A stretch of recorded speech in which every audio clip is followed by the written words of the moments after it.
Good morning, everyone. Times that that's been used. We'll call the Cook County Board of Commissioners regular meeting to order on this day, Tuesday, September 9th. We'll begin our meeting with the pledge. Please rise. I pledge allegiance to the flag of the United States of America and to the republic for which it stands, one nation, under God, indivisible, with liberty and justice for all. Are there any adjustments to the agenda? Madam Chair, I'd make a motion to approve the agenda as written. Support. All in favor? Aye. Opposed, same sign. At this time, we give an opportunity for citizens to come before the county board, and I'm looking out to see, is there anyone who would like to come before the board? I see nothing in the audience. How about anybody as the commissioners receive any comments? Okay.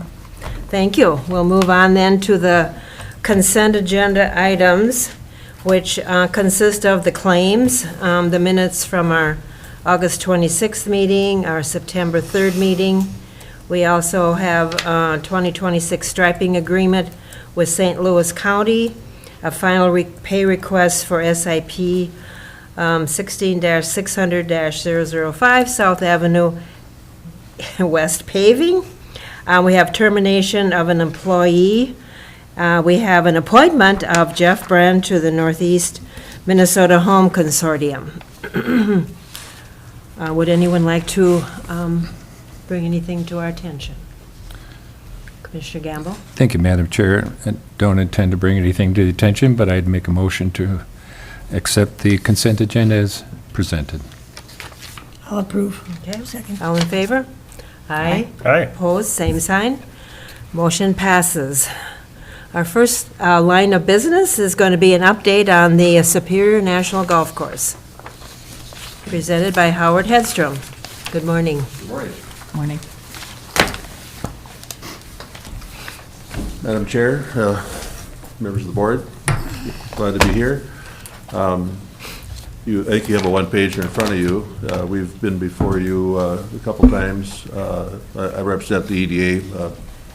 President Glissold could not be here today, but I'm standing in as Vice President. We've been in the process of marketing and advertising and selling Superior National Golf Course for about a year. We engaged Northco probably in February, March. We advertised it pretty extensively.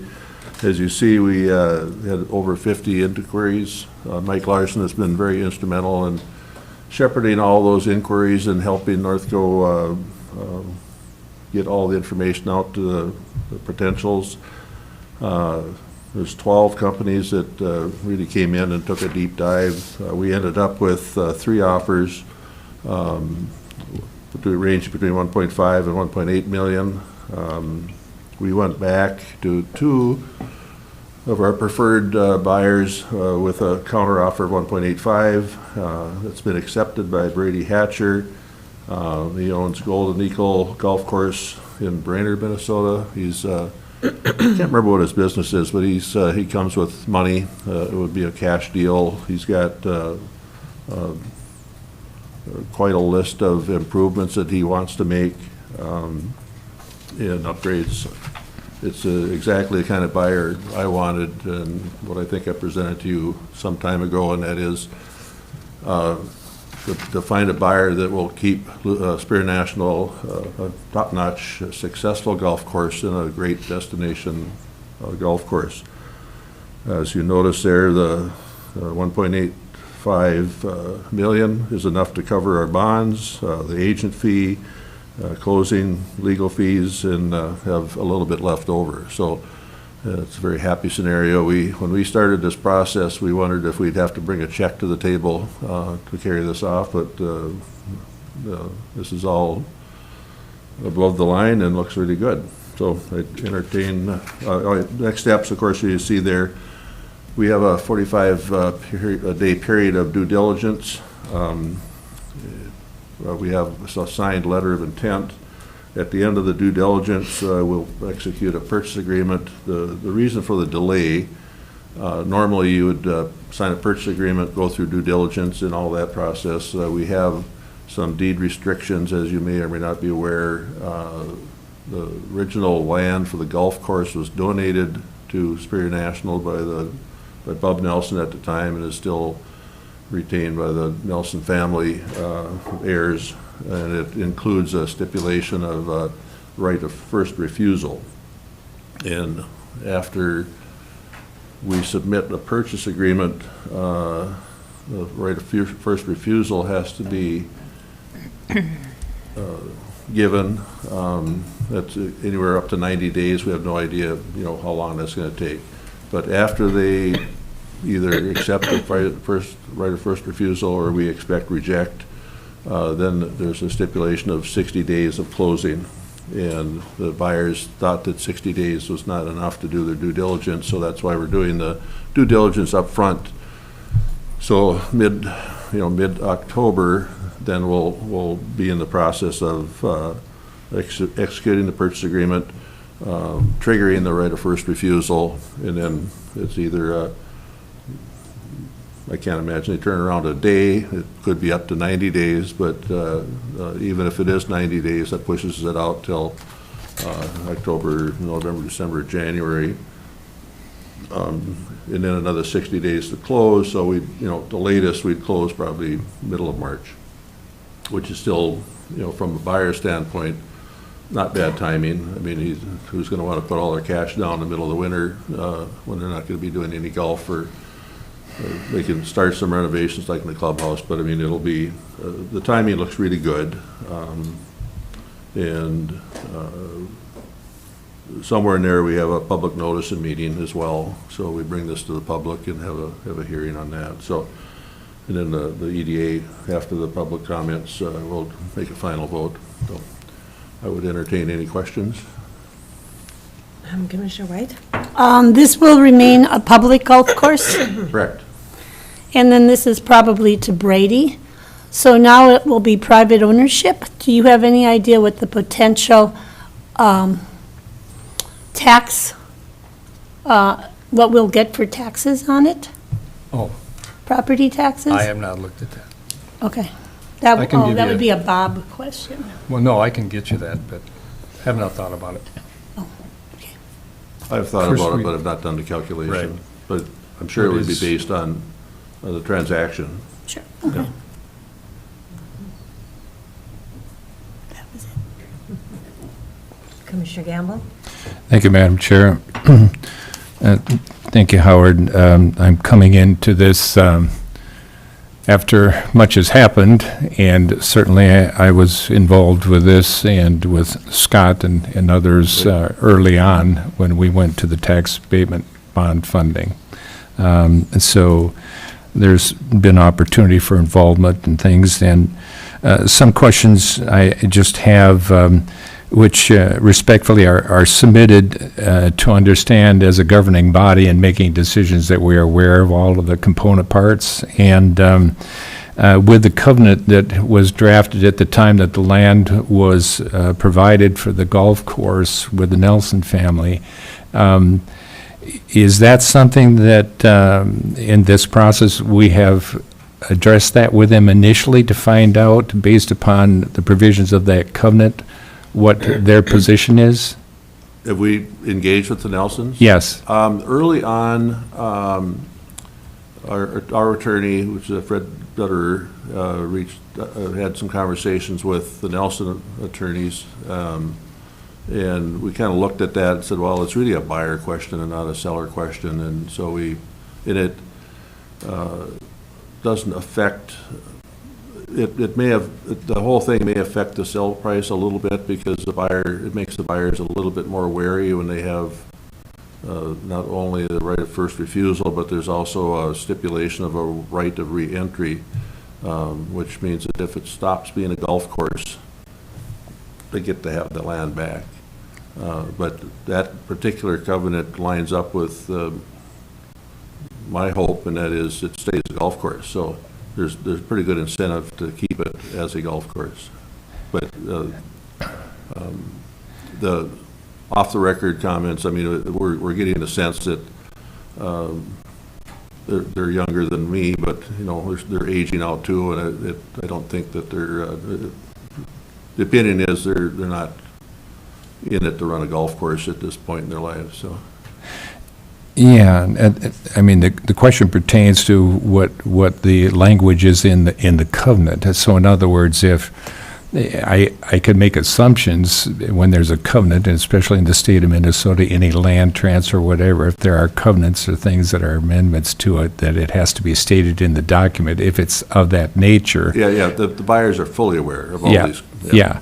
And so depending, because I haven't looked at the covenant to see what the covenant says, but if we have an intention and if we have been consistent with the terms of the covenant, and then we have an intention to sell, we think that the first place to start would say, this is what we're thinking of doing, and we're exploring this avenue, we respect the covenant, and therefore da-da-da-da-da. Yeah. Again, without knowing the language of the covenant, I don't know where that falls in place, but you think that would be defined so that it would be clearly, and then out of respect, we would check with them, say, we're thinking of selling, da-da-da, and they would say, fine, go ahead and pursue that. They're aware of our actions. Yeah. And like I say, our attorneys have been in correspondence with each other, so they're you know, it's just that I looked at it pretty hard. I wondered if there was a role for the EDA to sit down with the Nelson family, but after a while looking at it, it was like, no, there's not a place for us, and so that'll be the Nelson family still owns a significant piece of land on the west side of the golf course. And I'm led to believe that the reason for the right of re-entry is if that back nine that butts up to their property ceases to be a golf course, the value of that land depreciates a lot. So their interest is aligned with ours, is to have that golf course there. Yeah. Well, yeah, again, without looking at the document, I can't say, but it's just something that I would assume, given the fact that the covenant exists, that it would be something, knowing what the terms of the covenant, whether or not the EDA, whatever, the county, that we're following this protocol.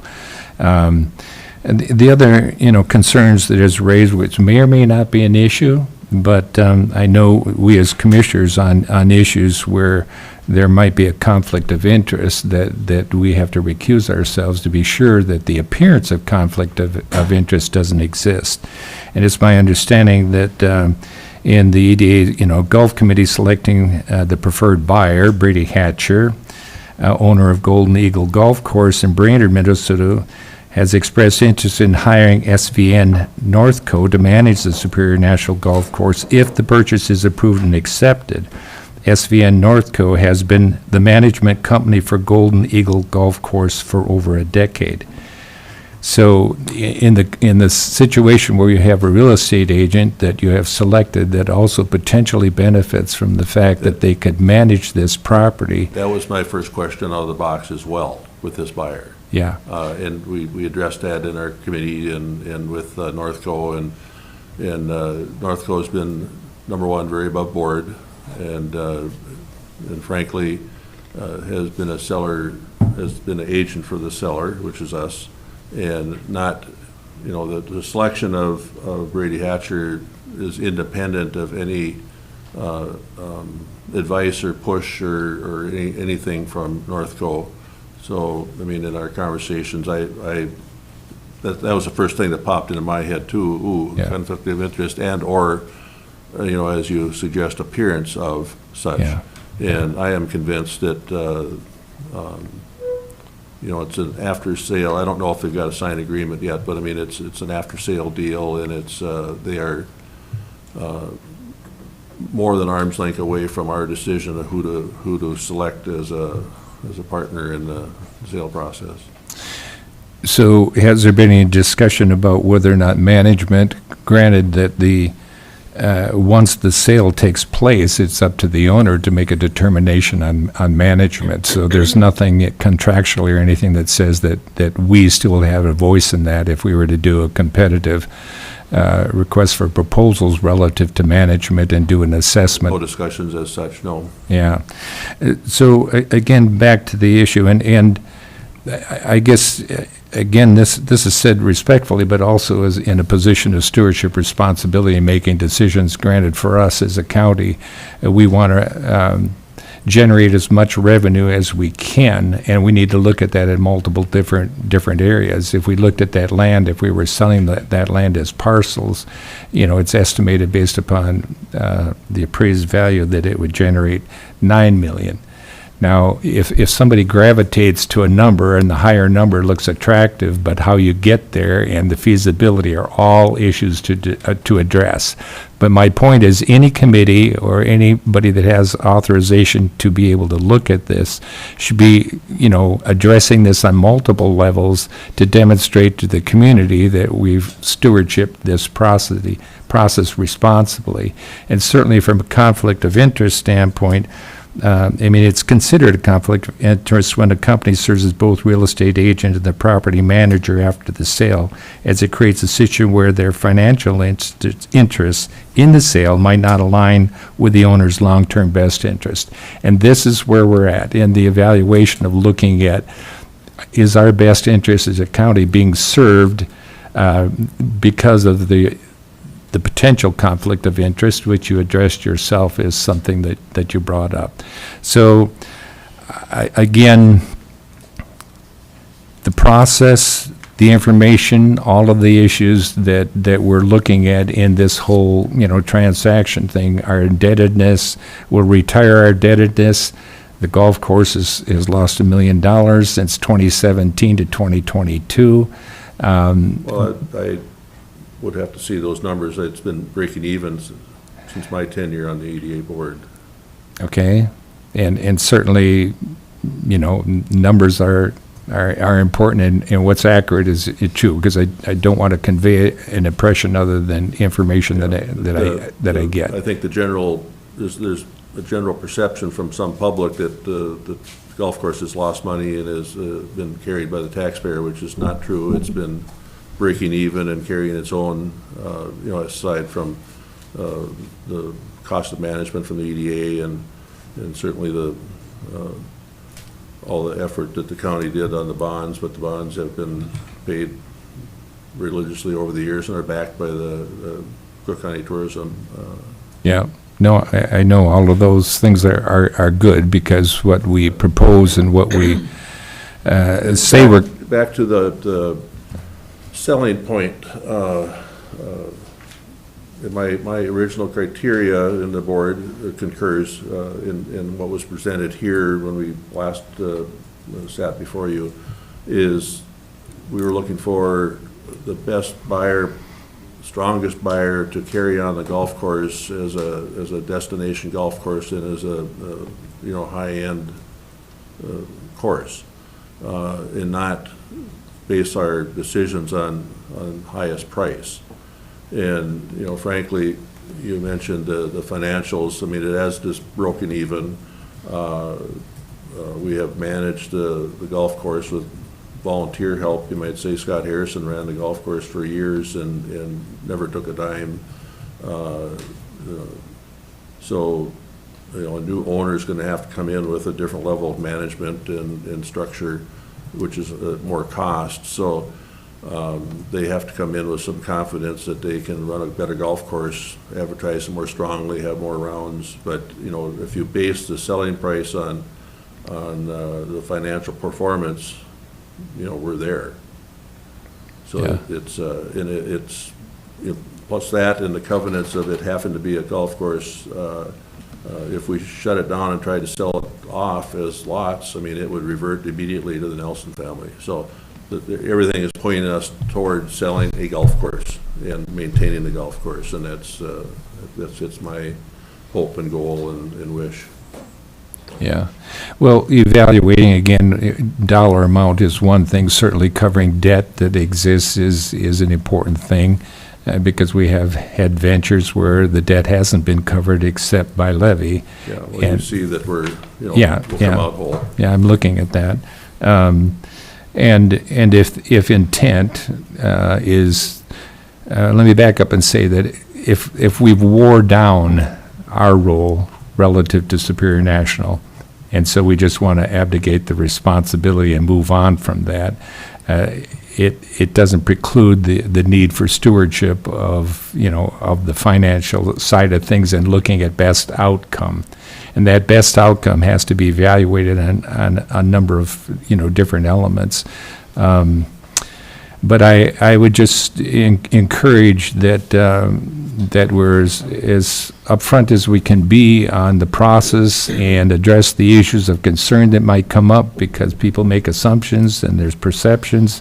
But as best practice and things, the conflict of interest is something that, because the appearance and the potential exists, it's something that should be addressed constantly to make sure that we're serving our responsibility.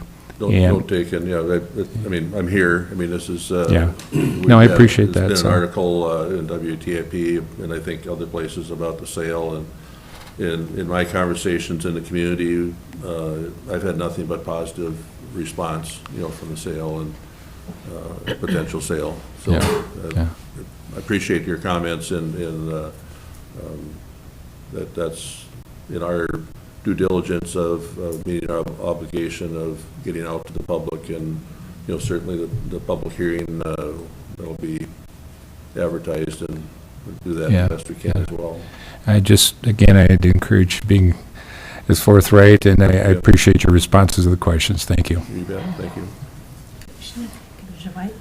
Will it be in writing, written in the sale, that it's guaranteed to stay a public golf course, or if what the criteria would be that would perhaps make it not be public? I'm just asking for people that are concerned that they Yes. can't afford a big membership, but they want to play golf. Yes, that is specific in the documents, yes. Okay, thanks. Is that, excuse me, Madam Chair, is that, Howard, specific in the document, in the contract relative to sale, or is that in the covenant? Both. Yeah, it'd be interesting if you could, if it's available, that we could see that, and maybe fellow commissioners have seen it, Yeah. but I would appreciate seeing the covenant. Yeah, we provided that too. I think DeBrady, I think Jeannie has got the documents as well. Thank you. I don't know what was forwarded to you, but we can make sure that, right now what we have is a signed letter of intent, and that's public as far as I know. Any other questions or comments? Commissioner Mills? I just want to thank you, Howard. This has been a long process, and there's some catching up to do here, but very, very exciting and very big steps for our community. Yeah. Really appreciate your work on this. Yeah. And it's almost a full circle.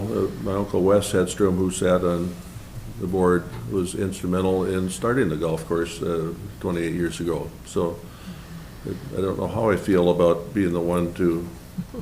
You feel good, Howard, you feel good, you feel great. But it's the right time, I think, and I'm really excited about this buyer.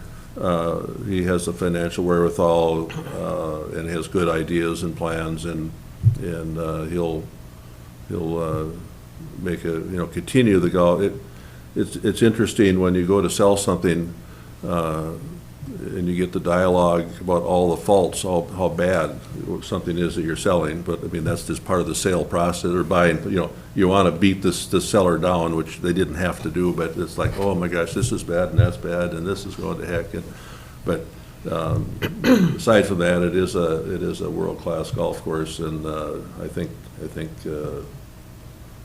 Brady and his group, will do some good things there. So thank you for your support and questions. I didn't expect any less, and I think we've been mulling this over a lot, and we don't come into this lightly or uninformed. So thank you.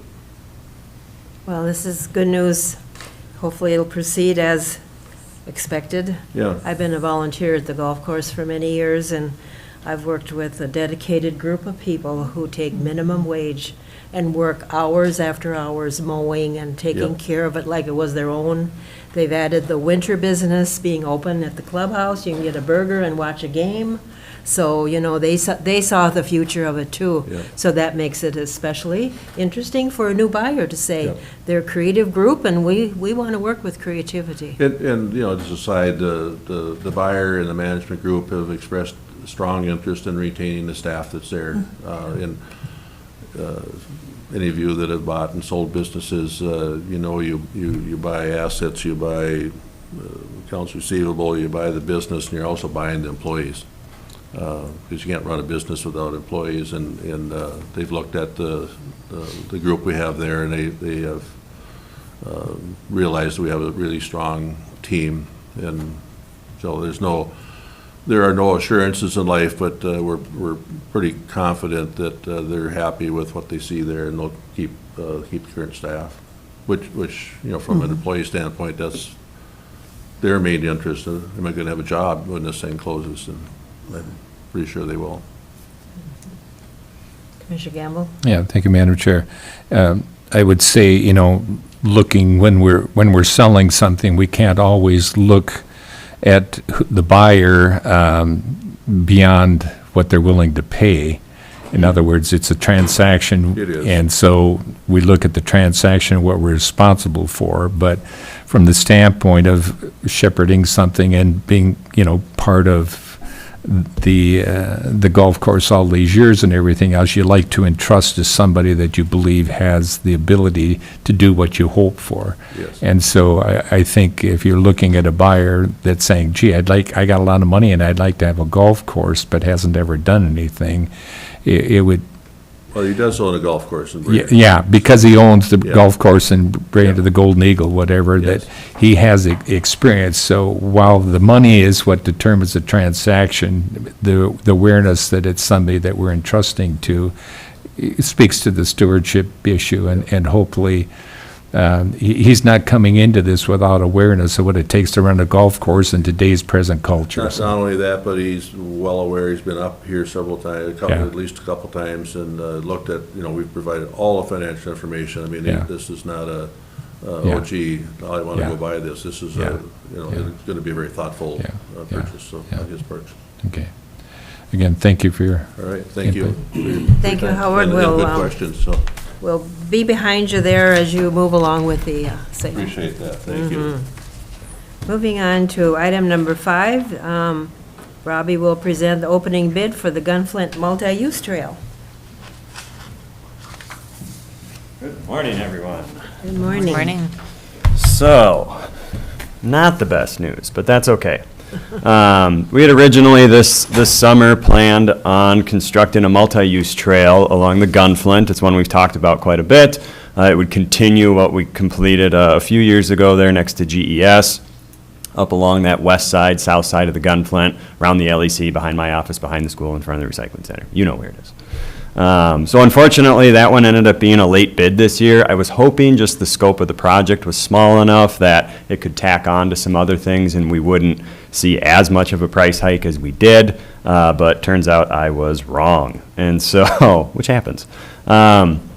Plan for this is, if you all agree with me on this, I would recommend actually rejecting this bid, since it is quite a bit higher than what our estimate was. Our estimate was even 30% over what state averages are, which is normally where we start and where we typically fall. So the fact that this was even another, almost double what our estimate was pretty surprising.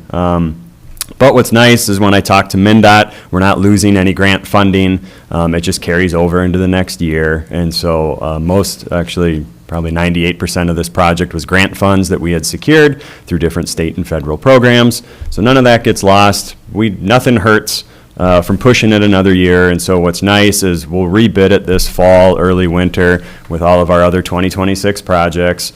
We'll be in a good bidding window then, so hopefully we can be first on people's lists and hopefully get a better price. So does anybody have any questions? Yeah. Comments or questions? Commissioner Sullivan? I just wanted to state that we talked about this at Highway Advisory. Commissioner White and I were there, and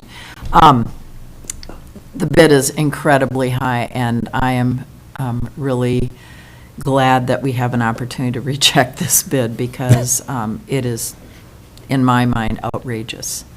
And so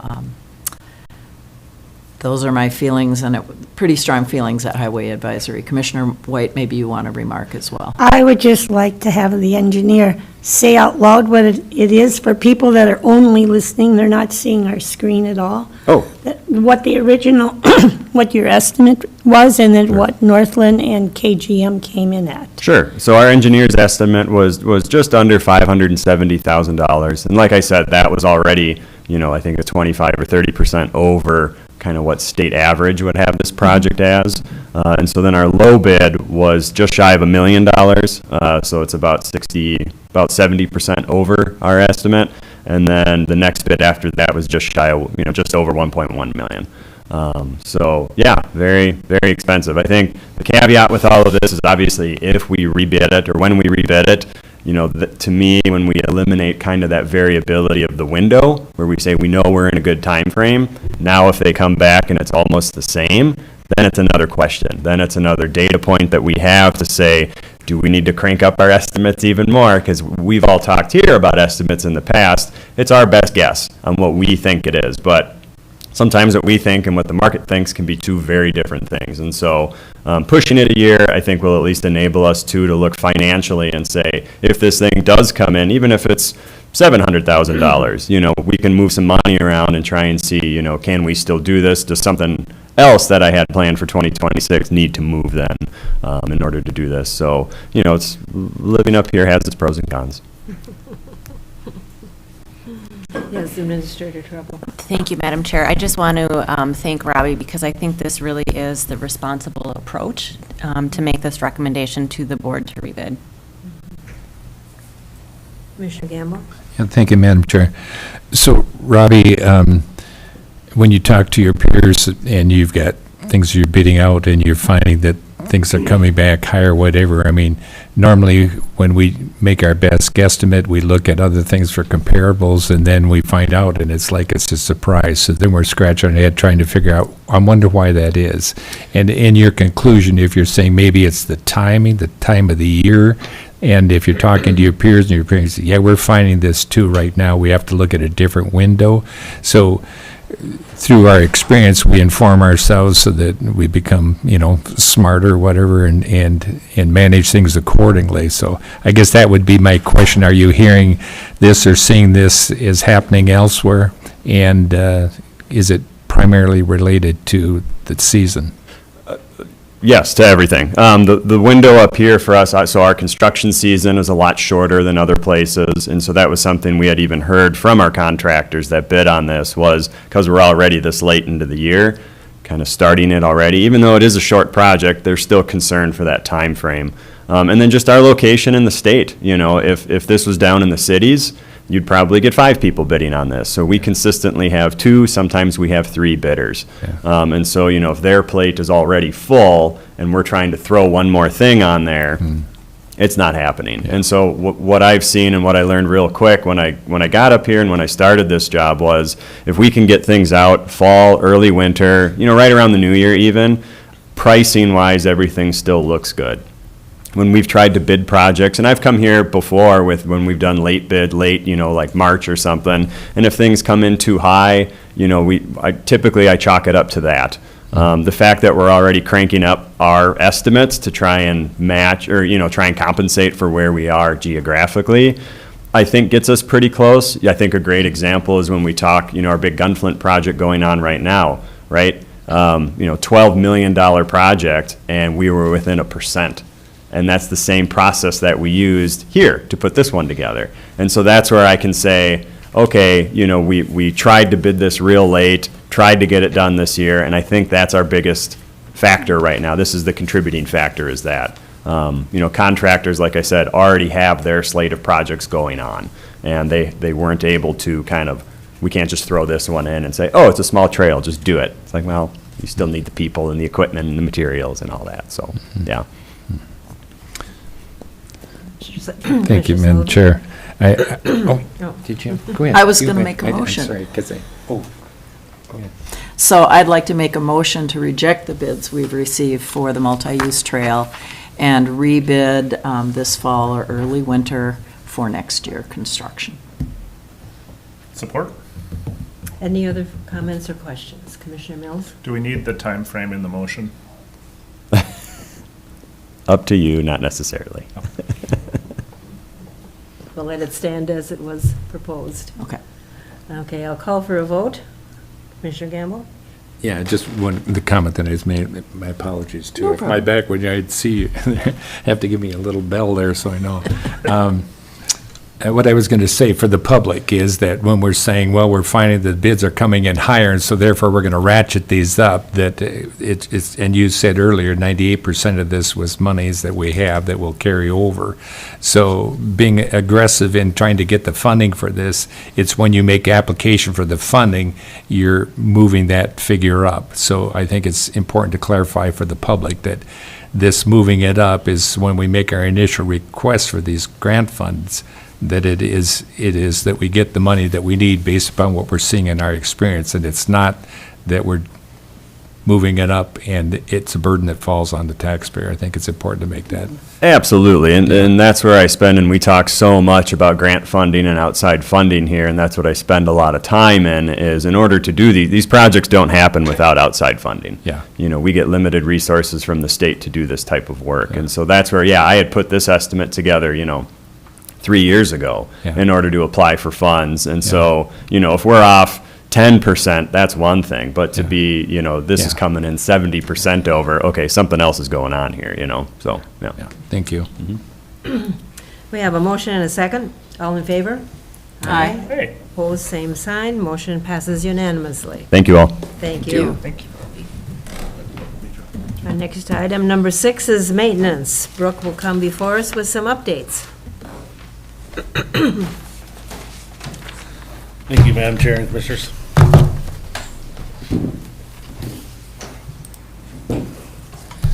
The first one wanted to touch on quick was just the pricing agreement we signed with Superior Fuel for propane for all of our facilities combined. I kind of brought everything back in so I could negotiate the best price for everything. And we saw a significant price decrease, so on our bulk tanks, which will be the 12,000 gallon underground here at the courthouse and the 12,000 gallon underground at the law enforcement center, we will drop from $1.46 per gallon to $1.11 per gallon. So with about 3 fills a year, that's a savings of about $9,450. And then all the smaller 1,000 gallon tanks, we will drop in price from $1.46 as well, down to $1.39, which will save us another $2,000 over the course of a year. You go in the right direction. Thank you on that. And then on the gym project update, I'm going to turn it over to Charles, who's done all the heavy lifting on this project, to kind of give you an update. I haven't actually lifted anything very heavy, but, so maybe if I could just sort of explain where this thing came from, that gym is really a really highly used community resource. The 5th and 6th grade volleyball girls are in there, the junior high, or the 5th and 6th grade basketball kids are in there. It's overflow for the school, for Phi Ed classes, recess, they go in there. The daycare uses it for running around time for the little kids. Parents come in there with their kids. It hosts volleyball tournaments. Thunder Bay people come down and host volleyball tournaments in the middle of the winter. Pickleball is in there like 5 days a week these days, using that gym. So, even it's a volleyball and pickleball tournaments, like cross-border tournaments. So it gets a lot of use. It's a really, I think, important community resource, and it's highly used. So, I work part-time at the Y. I kind of help out at there, and I'd been looking at that scoreboard. It's like, this is crazy. The thing's falling apart, it's broken, doesn't work. We should do something about it, but it's complicated, and it was clear that, it was probably wasn't high on anybody's list to come up with funds to do this. So I said, well, maybe we could figure out a way to raise money from the community to do this. And and that had a few parts. The Cook County Booster Club said, well, we could be the fiscal agent, kind of. It's not really formally that, but they would be sort of the bank for the project. So they were willing to accept funds. We set up a little website so that people could go look at it, and it explained the project and what we're doing. And then we submitted a couple grant applications to Arrowhead Roundup Program, to the Lions Club. I think we didn't submit one more. But anyways, had an article in the Cook County News Herald about it, advertised on Facebook, just saying, here's our project, we're trying to raise money for the scoreboard. Well, it was actually a great surprise that people responded really enthusiastically to this. And I think that's a comment on how people regard that gym and the YMCA as a really important community resource. So we got really a surprising response from the community. We were able to, the original goal was $10,000. We were able to raise eventually almost 3 times that, which was just amazing. And people were stepping up with really large donations, partly because they wanted to honor the tradition that gym has, and the sort of the legacy of that gym, and the centrality it's had for the community when it was the varsity gym, back in the day. And I think that's part of it. There's sort of a loyalty to that facility. So we had 18 donors contributing $500 or more. We did get a grant from the Lions Club, got a grant from Arrowhead Cooperative. School chipped in money for it. The YMCA chipped in money for it. And at this point, we started talking to Brooke about, well, it seems like we can do more than just replace the scoreboard. And Brooke's been really, really great and very supportive, and it's been coordinating kind of the county side of it, which is including mounting the scoreboard, which is actually happening right now. Up there, they're up there doing it right now. But also new lighting for the gym.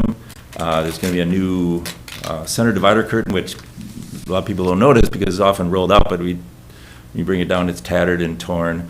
Various sort of aesthetic improvements around the gym, new little wall facilities, improvements to the volleyball equipment, improvements to the basketball equipment.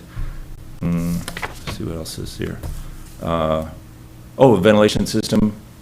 Brooks has arranged it, and part of it is we are sort of partnering with the county. So some of this money is going to the county to help support the county side of this. So yeah, I think the projects that the county is doing with the lighting and the fans and the ventilation, we're close to $15,000 in cost, but with the help of the contributions, it's only going to end up costing us right around $6,000 out of the county funds. So, it was a big help in kind of kickstarting the CIP projects that were already identified in that gym without having to pay for everything, basically. yeah, so it's been, the partnership with the county has been awesome, and it's been just great. And, people are walking in the gym already. The new lighting's in there, and it's maybe even too bright. We may have to adjust it down a little bit. People walk in, they're like, whoa, this is amazing. A lot of people commented, it's like, did you paint this place or something? What happened? Because everything's just so much brighter, and it looks great. And I guess another thing is we will be getting some kind of rebate from. Yeah, that's I calculated the rebate in from the PUC, so that's where it brings us down to about $6,000 cost on the $15,000 with the PUC rebate and the contributions from the donors. Yeah, the rebate coming because the new lighting is LED, it's more efficient, and that's being supported by the Southern Minnesota MPA. SIMPA. Yeah, SIMPA. That's Southern Minnesota Municipal Power Association. So they're really encouraging this kind of project, and so they're supporting it through rebates on the lighting installation itself. So we're really grateful to the county, especially, and to the community for really stepping up for this project, to the school, to the YMCA, and I don't know. I think everybody should be really proud of what's happening here. It's amazing. It's great. Sounds wonderful. I know one little LED light in my house makes it look like I have sunshine all day long. I can't imagine what a gym would look like. Yeah, So well, we that's want it to be great. bright. Yeah. We don't want people to have to wear sunglasses playing basketball, but so we're getting that part figured out. But, Can you dim it down? oh, yeah. Yeah, that's the nice part with the LEDs. You can have like 4 different colors Oh. from 5,000 down to 3,000, then also Okay. wattage on these, so we can drop the wattage as well. So we've dropped the wattage so far, and maybe we'll play with the color a little bit, or Yeah. Any questions or comments, Administrator Treble? Thank you, Madam Chair. I understand there's a volunteer event coming up, so I was wondering if you wouldn't mind making a plug for that as Oh, thank you very well. much for mentioning that. And I'm hoping this is going to take half an hour. We're just, as a kind of a final thing, we're getting the walls scrubbed. There's 10 years of scuffs and smudges from kids running bikes into the walls and whatever else happens in there. So we're, on Saturday, at 1 o'clock, we're having people come in for an hour maybe and help scrub off the walls. It actually works remarkably well with the magic eraser. And so we're going to get that as a final thing, and then we're hoping to have we're planning to have the grand opening reopening on Monday, right before the 7th and 8th grade girls volleyball game. So encourage all of you to attend that as well. Commissioner White? I might have dreamed this, but I think perhaps I read that there's a naming that gym facility. I think you dreamed it, but no. I haven't heard anything about that either. No, well, maybe what you're referring to is, so Dan Helmerson and Yes. Kara Thomas, I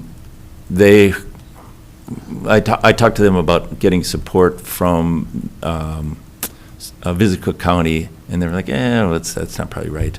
That's not really within that group's mission, sort of, and maybe Cook County Business Association, not really either. But then they called back and they said, you know what? Both our parents were longtime coaches at this facility, and we would really like to honor them by making a significant contribution to this project, and they did. And what we're doing to honor them, to honor the gym's legacy, and is to create it, and this should be arriving within a couple days, a plaque sort of talking about the gym and what it's meant to the community, and then honoring their two parents, who was Lee Helmerson and Donna Helmerson and Lee Thomas were the longtime coaches there. And it was great actually to learn about the stories of those people, because they were amazing and longtime contributors to the school and to the community and the athletics program here. So maybe that's what I you're think thinking. that was what it was, because if it's a county building, and if there was really an effort to name the gym, we've been through this. Yeah. And the last thing was we need to have a policy. Yeah, no, this is not, we're not And renaming. nothing has happened, so that's great. the Yeah, we're plaque, not and- renaming the gym And it or will be hung, so when people enter, probably, Yeah, they'll so be they can able to walk in see and see it. Yeah, I think it'll be great. You're going to list the donors as well? on Yeah, this? there'll be a donor plaque as A well donor to plaque as just, well. to credit the people who really stepped up, especially within the community, so. Thanks. Commissioner Mills? Thank you, Chico, for your work on this, and really amazing, and, Yeah, well, you know, all this would not have happened without your efforts, so I just Well- wanted to recognize you as well. well, I appreciate that, but it's, as I say, the community support for it's just been stunning, so it's really awesome. Thank you. Yeah, you're welcome. Any other comments or questions?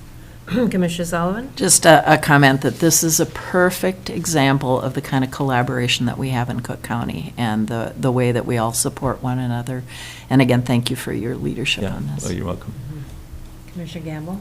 Yeah, thank you. I would echo Commissioner Sullivan's comments, because as I listen and hear this story, which is a great story to be telling, that our resourcefulness is an example of that.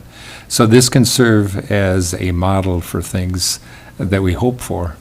there are other ways of being able to achieve it, and the community demonstrates that they're certainly willing to stand up to the challenge when it comes to providing for things like this. So this is a great story and something that we can model so that we don't have to walk away from opportunities, but we can look at them through a different lens. Yeah. Yeah, it really is a great collaboration. I would say one more thing is that we will be looking for someone, I don't know if it's going to be tomorrow or later on. The SIMPA likes to credit the organizations when they have figured out how much they are going to be crediting, like the county, for this work at the YMCA Gym. So, and they like to have somebody, probably a county commissioner, in the picture, in the photo that they take and then published, like, here's the big check. Maybe you may have seen these big check photos. So if any of you would be willing to do that, please let me know. And I don't know if it's going to happen tomorrow. I know that she's going to be up here tomorrow. Yeah, I don't think it's gonna happen tomorrow, though. Okay. I think they're still working on all of the, all the county project numbers. Yeah. She said, well, maybe we just have the photo and then fill in the Yeah, number later. yeah, But could be. anyway. Yeah, and then So- maybe it's a Photoshop. Yeah. So, Okay, any other comments on this topic? I'm in Duluth tomorrow, if it happens. One thing, there's the scoreboard at the Pappy Wright baseball field. oh, I just know that it had been the county, and I don't know who else in the school trying to get a new scoreboard for the players and the people that come to watch it. And ultimately, Java Moose stepped up and just bought it. So that's another example of our community supporting, working together, and then people helping to make it better for us, so. yeah. And I don't know as how they ever got any credit for it. Oh, So, I mean, it was just a random, I said, who did this? You know, like, because there wasn't a lot of fanfare on that one, so. that's great. Thanks for that reminder. Anything else on the YMCA? Thank you so much. Really appreciate your updating and your involvement. You're welcome. And Brooke is going to continue on. Yes, so we brought the construction manager at risk to the special meeting last week, and there were a couple questions before, so we didn't get it approved at that time, and I think we have gotten those questions answered.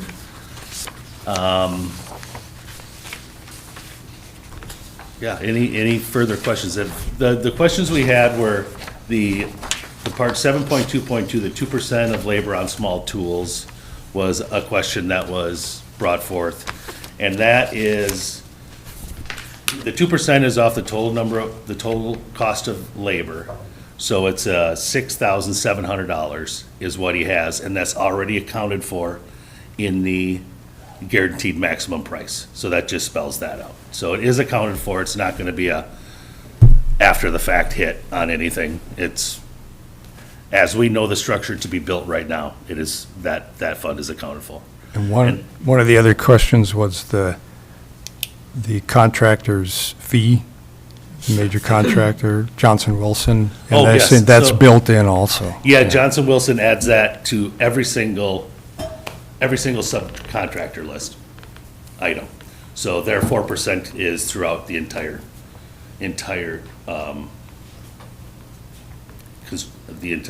guaranteed maximum price list of all the subcontractors' costs. Okay. Okay, on that, questions? Commissioner Gamble? Thank you, Madam Chair. Thank you, Brady and Brooke and Gene, whomever else provided the information, providing the bonding documents. And I think it's, if you look at the construction manager fee at 4,000, or 4% rather, that translates to 326,000 approximately. And I think it just understanding these numbers as dollars makes it better, especially for public to understand when we're looking at big contracts and things. Percentages say something, but the dollar amount translates to something that's more digestible. The other thing, I would just make a comment on that, appreciating the follow-up, and then as we are learning, there are tangible benefits in hiring a construction manager early in the process, in addition to planning, coordinating, budgeting, and supervising, someone who, given their experience, can identify potential risks, the unknown, and the inherent associated costs up front, rather than after the fact. And so I think that we've seen, as we've had this discussion in our experience, that having somebody that's knowledgeable take this from the front end is able to oversee that, and that's beneficial. That should, and I think consistently demonstrate through this practice that you'll save money and have less grief. So, in other words, it's an investment that is well spent if you have the right person, because it saves us dollars and time. Definitely. Commissioner White? Couple of questions. Is there, and this is probably to our attorney, is there a, where is it in here if, one, what is the warranty? How long is the warranty? I mean, on product and labor on this?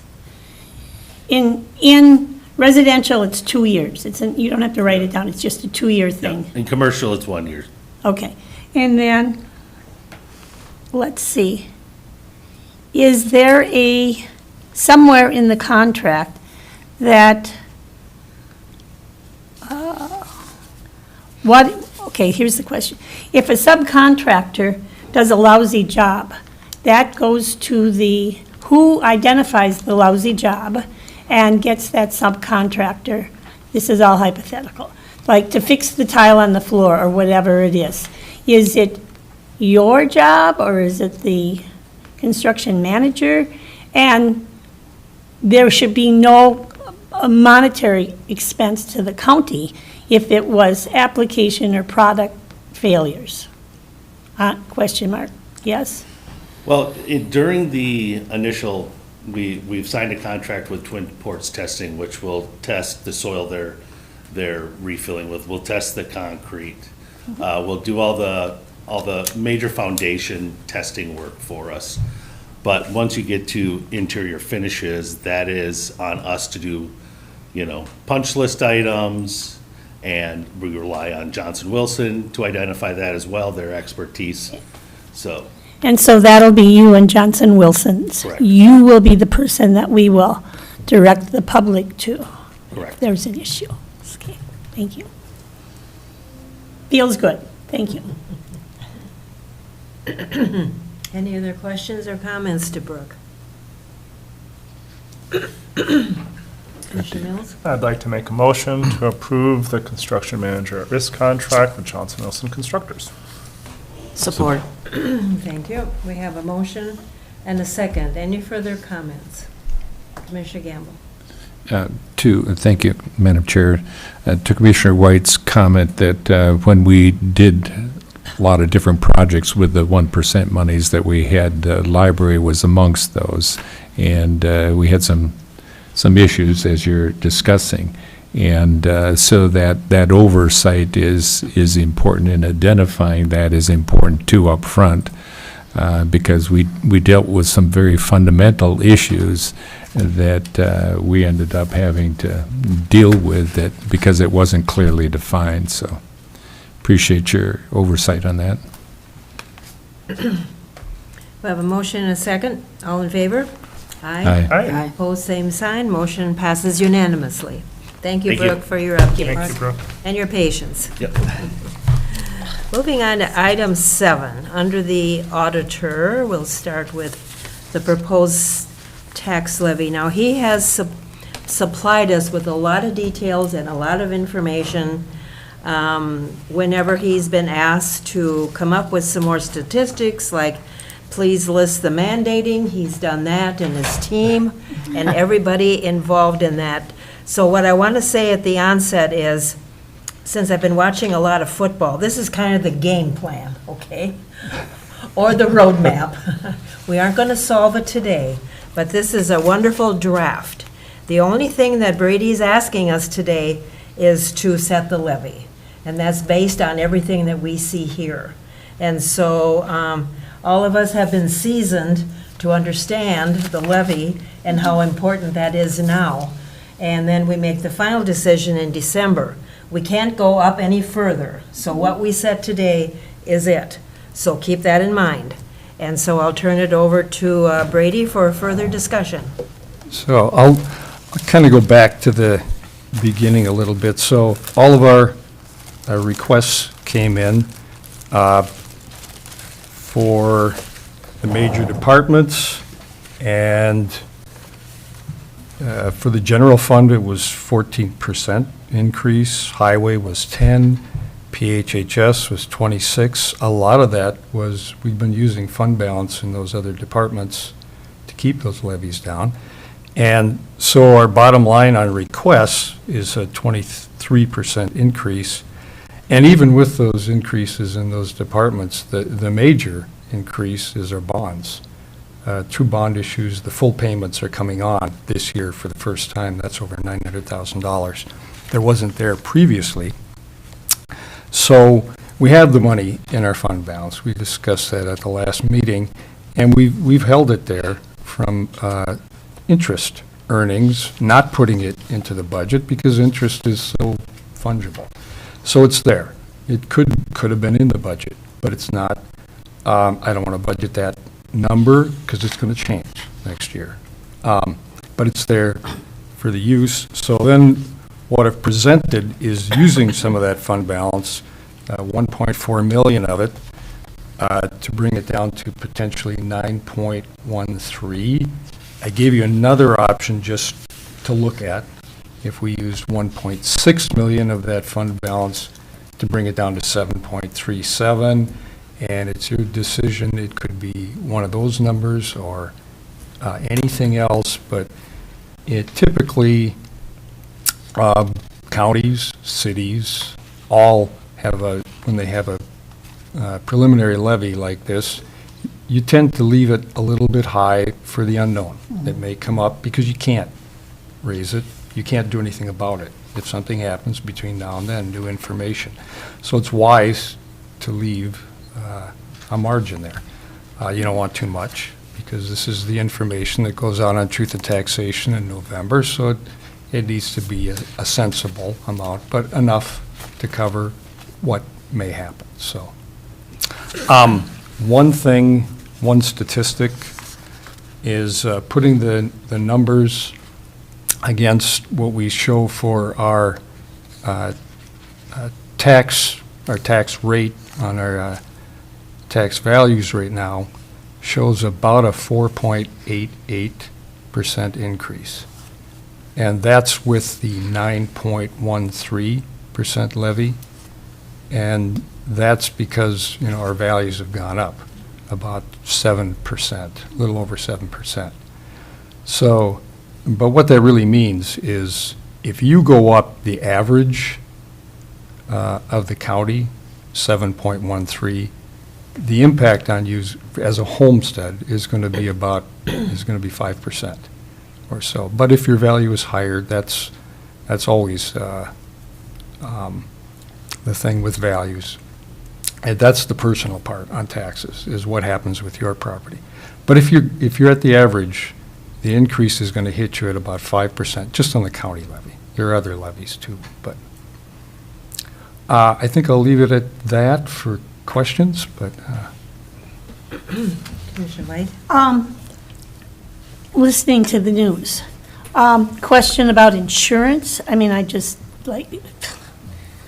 Anyway, with the chaos in the world and all of this going on, if the insurance companies decide, in June, that they're going to ratchet up their premiums, it's just a question about when we are with an insurance company, can they, in the middle of a fiscal year, raise our premiums on us? They won't, not MCAT. Okay. Because it's a joint powers That's right. trust, and so we set our own rates, and they go out and go in the reinsurance market to offload the big increases, and those are giant multinational firms that do that, so you got to believe they're pretty cognizant of what may happen, so who knows? The world collapses, but in general, yeah, we haven't seen changes in our insurance in mid-year, even during the Great Recession in 2009. So if it didn't happen then, yeah. And like the health insurance, we just got the notice on that now, that the being raised to 11%. Oh, Yeah, they don't do it in the middle of the year. We have to always usually wait till September or later. That was my, Administrative trouble. that was my comment as well, Commissioner. You, Commissioner. Okay. Thank you, Madam Chair. So in looking at this and some discussions, just some comments that I would like to make from my perspective.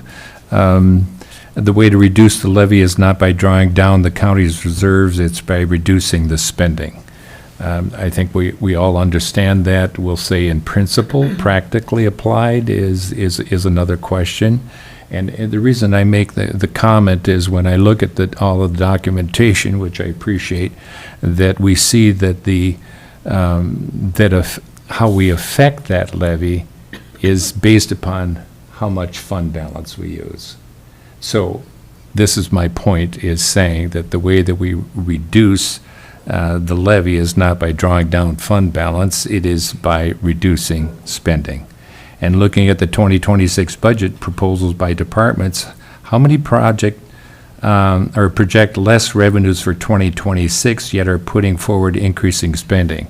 So if you want to look at the revenue side of things, if we see that the revenue is going down for whatever reason, and we're certainly making those projections, but we look at increased spending, that seems counterintuitive. So it's just an observation.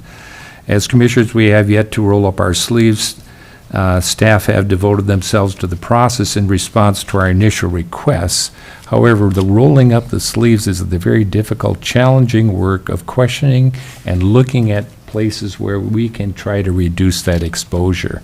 That is certainly coming out of the class that I was able to participate in and appreciated, is that that difficult work, it was expressed by those that participated when they introduced themselves and said, here's the challenges we're facing, and this is what we're looking to know how we can be better stewards of taxpayer dollars.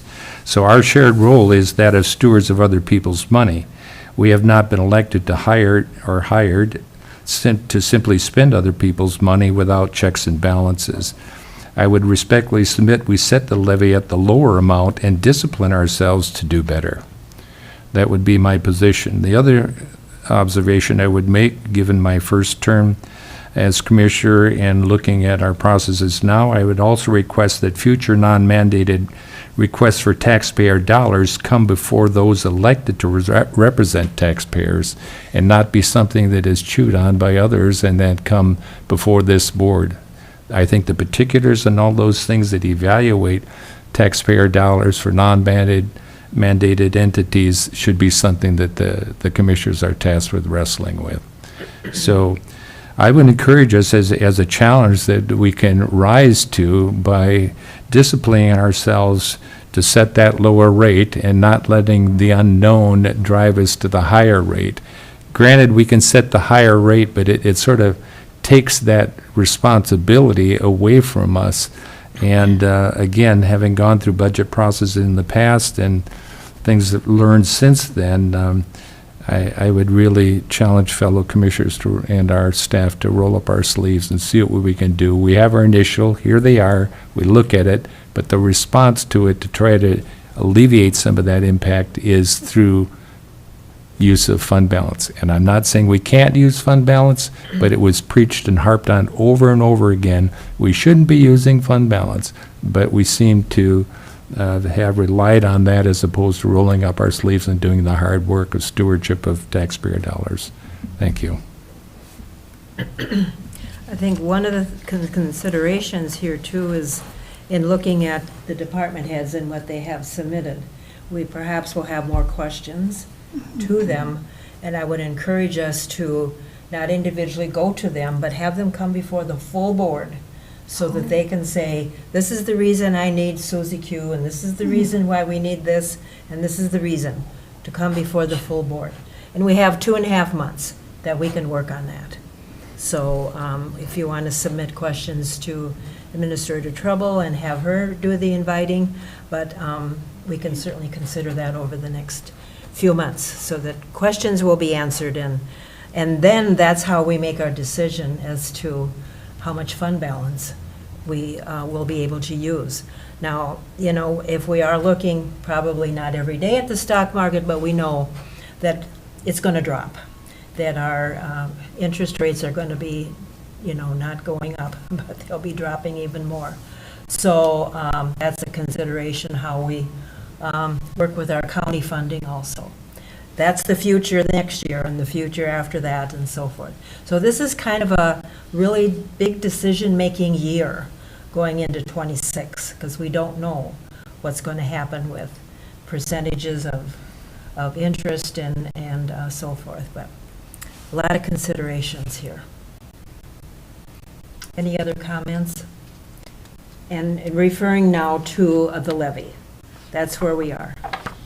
Commissioner Gamble. Thank you, Madam Chair. I appreciate your comments. I would suggest that we do something to build a structure into which that'll happen. In other words, so that we're not just talking about it, but that we actually are putting into place a schedule that is timely, so that we can bring substance to our intent in that regard of really, and if we're going to meet and ask those questions, that we want to allow enough time so that we can do that credibly. Yeah. Administrator Trouble? And Madam Chair, if that is the desire of the board, I'd be happy to work on a schedule to ensure that you have an opportunity to ask any questions of the department heads. Great, thank you on that. So would anyone like to offer their opinion as to how we set the levy? Commissioner Sullivan? I just want to keep in mind, and I'm sure all of us have been watching what other counties are doing at this point in time.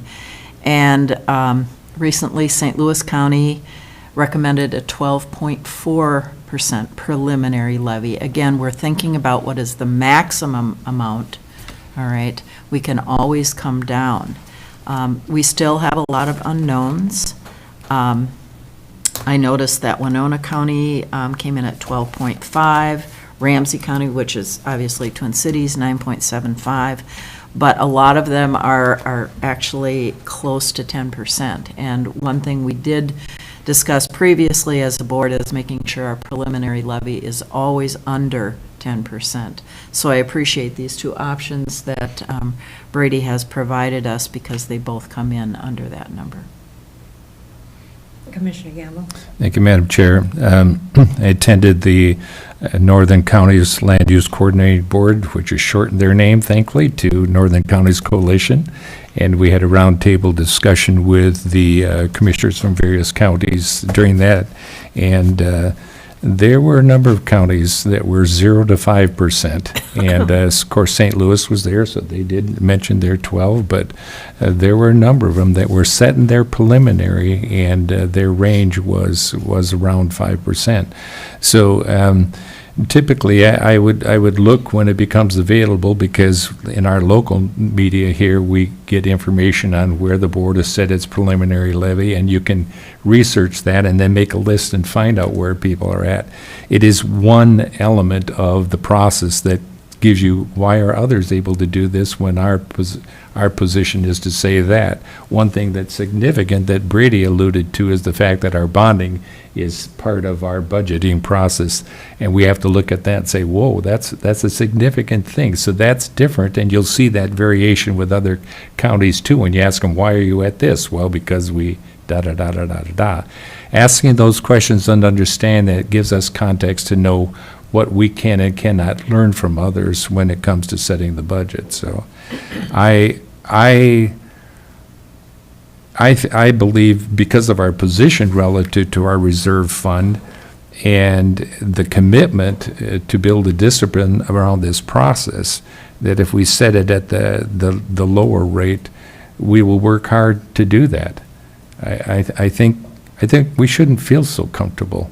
And I think if we do our work and it's evidence-based decision-making, which we can work on in the future, that we will knowingly be able to set that with more certainty when we come to this point in our budget season. So.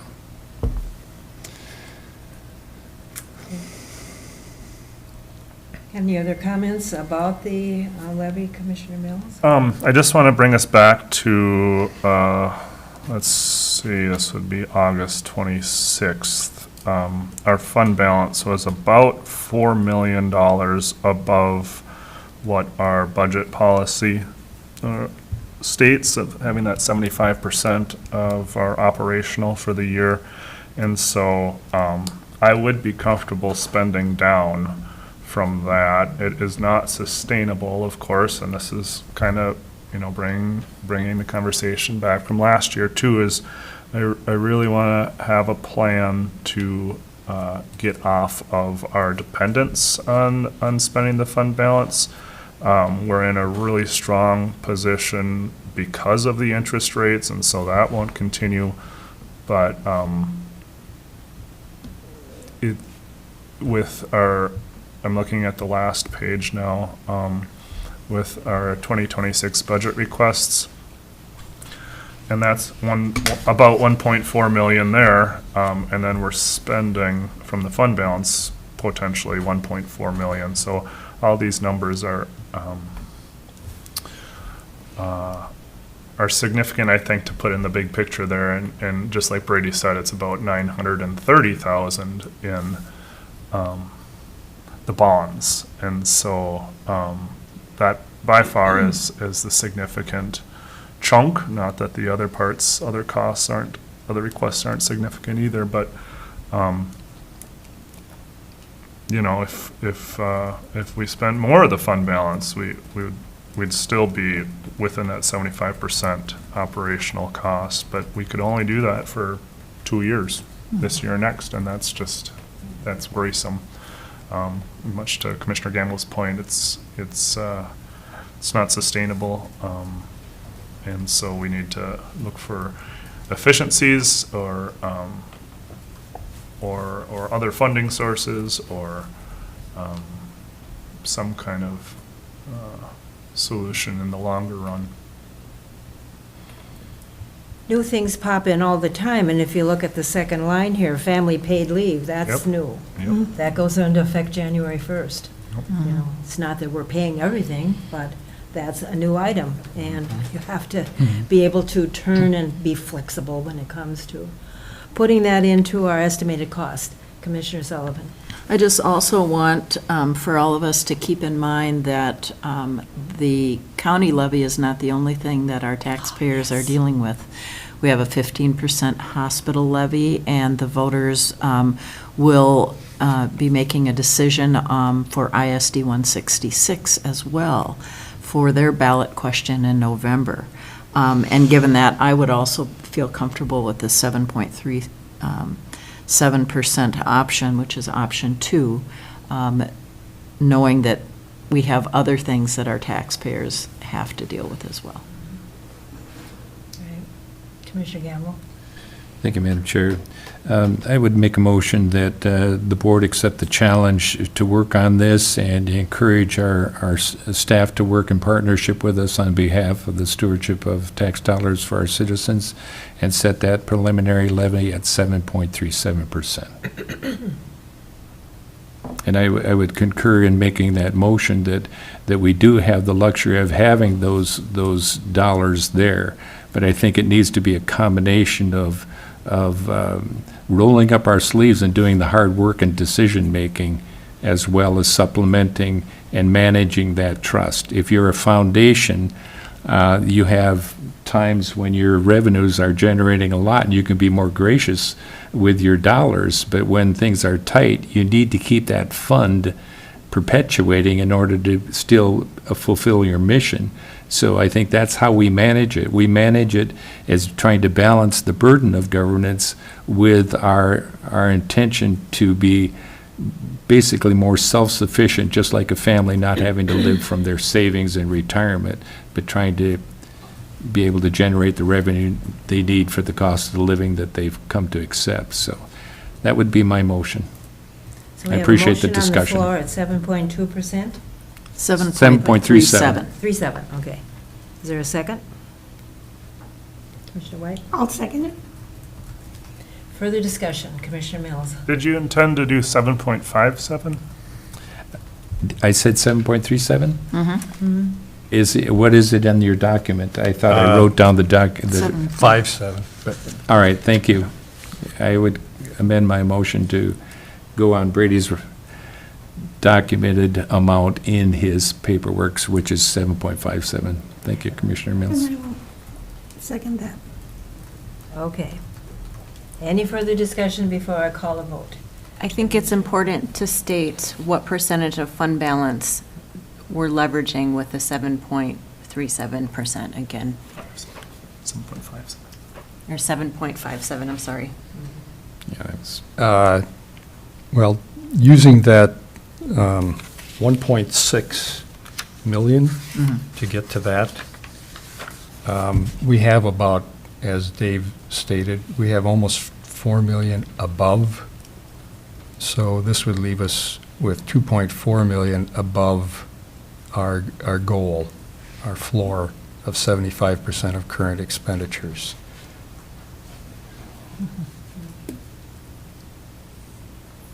Which is, yeah, our county policy is that we stay at 75% of our current expenditures, and we're about 4 million over that right now. If we're saying we're going to use 1.6, that still leaves us about 2.4 above that goal, so. Okay, thank you. Gamble? Thank you, Madam Chair. So I would amend my motion again, simply to include that I'm making a motion that we set that levy at 7.5% with the understanding that we would be using 1.6 million of fund balance. That doesn't mean that we will, however. It just means with the understanding that potentially that would come from 1.6 million fund Yeah. balance. And I guess I should state out loud, I mean, I use that number in here, but it could be fund balance, it could be cuts. Well, It's just, exactly right. it's That's a convenient number to tell you where your levy is going to Yeah. move to. No, I That's why agree with use that, but. one number rather than. And I would like to see it through rolling up our sleeves, and contribute, if we have a contribution that comes from fund balance, but I think, to Administrator's point, is that if we want to put in there with the understanding that initially we could use the fund balance, however, our intention is to try to make cuts. And just to clarify, that's 7.57%. Yeah. And 1.6 million is 40% of our available Yes. fund balance. Well, yeah, of our available above our policy. Right. It's all available. How you doing on notes? Yeah. She needs a big eraser. If we were, Yes. if we were to use if we went with the 9.13 number and we were to use 1.4 million in fund balance, that would be approximately 35% of our fund balance that's above the 75%. So. Okay, so we've had a motion to set the levy at 7.5%. 5.7. 5.77. Sorry, I got everybody off on the wrong track. Mine's Okay. 57. Any further discussion on this? I'll call for a vote. All in favor? Aye. Aye. Opposed, same sign. Motion passes unanimously. Thank you, Board. Thank you. Thank you, Brady. Madam Chair, the next item is at the same meeting where we set our proposed levy, we have to set the time and date of our Truth and Taxation meeting, which can be anytime between about November 25th and end of December, but So we have to Which- keep in mind that the first part of December, we're at AMC, so. Correct. Then we have Thanksgiving. We don't want that. What is the first date we can utilize or have that meeting? It's around the 25th, Oh, but we've 25th. tried to stay away from Thanksgiving. Right. We've set it close to that date, and we've regretted it in the past, so, Okay, yeah. thank Eat you. our turkey. Yeah. Well, people Thanksgiving. want to be able to come or Thanksgiving or is the listen. 27th. Yeah. Our last board meeting in November is the 25th. So, Madam Chair, just for clarification, Brady, the last day that it needs to be set is December what? It's the last, we just have to have this meeting before we set the final Final levy. levy, and it's the last business day in December. I don't Yeah. have a calendar in front of me, Yeah. but, yeah. We typically try to do it at the first meeting in December, so that if we, have issues, we have a potentially second meeting. that To would be resolve December them. 9th. Ninth is No. the second one. That's the first meeting. Yeah, just remember that I think the AMC annual conference is December, is it 8th through the 10th or 9th through the 11th? Right. So Right. our Second board meeting. meeting schedule will be December 2nd, and then the 16th, and there will be no committee of the whole. Right. Kind of like we've done the last couple, or Yeah. like we've done the last couple years. So December 2nd is, So we could, I tried to look at the county calendar, and two dates that pop out would be December 2nd, which is a Tuesday in the evening, and then Thursday, December 4th in the evening. Those are both available. On the 4th is a chamber meeting, if that makes any difference. Does the second work for everyone? Yeah. want to make a motion? Make a motion to set the truth and taxation for Tuesday, December 2nd at It has to. 6 p.m. Yeah, it has to last past 6, so we can start it then, or as long as it doesn't finish before 6. Well, okay. At 6 p.m. Yeah, sure. Support.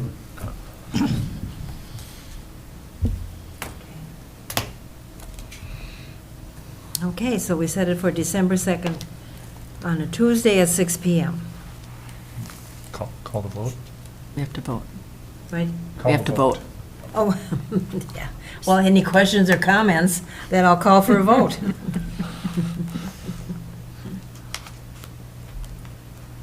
All in favor? All in favor? Yeah. Aye. Opposed, same We're sign. creatures of habit, so. Get it on our calendars right away. Okay. Our last item here is an amendment for the Trailbuilder work on Pincushion Mountain. This is bike trails, and this was Phase 2 of that project. Tim Kennedy is here from Superior Cycling Association.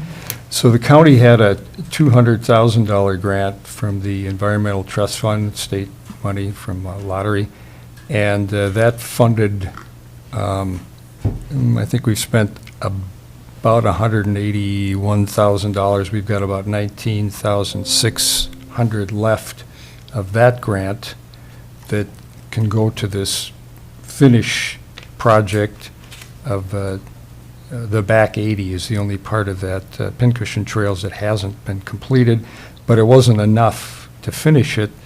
So SCA went out to IRRB and got another $27,000 grant from them to help finish the project, and that's a grant to SCA, and we're the fiscal agent, came to the board here. So the contract includes both, using the money we're going to finish from the one grant and then the $27,000, and using the same contractor to finish that project. So, anything you want to add, Tim? Yeah, I think you explained it very well. You know, first, before we even start any conversation, is, you know, I'd like to thank the board for continued support that you've given to Superior Cycling Association over the years. You know, we've created a great recreation resource in the county in our mountain bike trail system, and, you know, we continue to try to keep that trail system at the highest level of riding standards. These grants we've written do that. This last grant from IRRB will complete the restoration and rehabilitation of all the trails at Pincushion Mountain over last year and this year. And you know, in addition to that, we also put in the skills park and pump track at the community center this year, which was a big addition to making mountain biking and cycling in general more accessible to our you know, youth and even adults that were trying to bring their skills up before venturing out on our mountain bike trail systems. But all in all, I mean, I think Superior Cycling Association is thankful for the support they've received from the county, and even through being the fiscal agent, doing legal work, doing bids, and you know, and all the things that make what we've done possible. But this last grant, IRRB grant, is really designed to finalize the rehab at Pincushion. We knew we were going to be a little bit short, and didn't make sense to do all the rehab and leave about a mile of trail undone. So we wrote another grant, and we just need to make an amendment to the agreement that was approved last year for phase 2 of this project to include this last portion of it. So, thank you. I'll answer any questions you might have. Questions or comments for Tim? Thank you for bringing this to our attention, and we have a broad area of supports here, you know, from recreation to we name it. And so we are glad we can work with you on this. Commissioner Sullivan? Madam Chair, I'd like to make a motion to approve the amendment to the agreement with Dirt Candy Designs, LLC, for Trailbuilder work at the Pincushion Mountain Bike Trail Rehabilitation Project, Phase 2. Support? Okay. Any further comments or questions? All in favor? Aye. Aye. Opposed, same sign. Motion passes unanimously. Thank you very much. Appreciate all your support. Thank you. Thank you. Thanks, Tim. Moving on to item 8, under A, administrator contract for Birch Bark Consulting. Thank you, Madam Chair. We have had a minor change to this proposed professional services agreement, so I've asked Jana to please assist us in pulling it up on the screen so that the community members, the public that is watching, as well as all of you, can see the changes to this service agreement. So this agreement is to enter into a contract with Megan Mose, who is a independent consultant and contractor who provides contracting services in the Health and Human Services area. She has worked in Ramsey County Health and Human Services in the past as a manager and director, and has also been a consultant for the past 9 years working with small, medium, and large-sized counties. So our request is to bring her on board as a contractor to do an assessment of our PHHS division. So with that, she would do an initial kickoff meeting to outline what the project would include, and then gather information, and this would include potentially surveys and interviews, look at information from our case management system, and make sure that she's engaging staff, but also stakeholders in getting information from the community. So the changes that I have in the first few tasks are simply to change the language so that we have a little bit of flexibility in terms of the number of hours that she needs and the timeline that she needs for completing the tasks. In consultation with her, she felt that that flexibility might be helpful for the community and for the county, as we move forward, in that she might be able to complete some of the tasks sooner than what she had anticipated in the timeline. So our hope is that with that flexibility, it provides us a benefit to potentially leverage that. So after she completes the information gathering, she will come on site and visit Cook County to conduct some of those interviews that I had mentioned and complete the survey. And then she will complete a draft report for us. And that report will provide opportunities for improvement within PHHS and recommendations as we move forward. We also added 2 additional tasks to the contract. One is providing coaching as requested. So if we feel a need for the new, to assist our new director, once we hire the new director for PHHS, she is willing and able to provide that service. We also added provide other tasks agreed upon in writing by the county as approved by the interim director or his successor and the contractor. So as she starts to begin this work, if there are needs for other tasks, that we would have the ability to add that into the contract. The cost for this, I believe, was right around $26,000.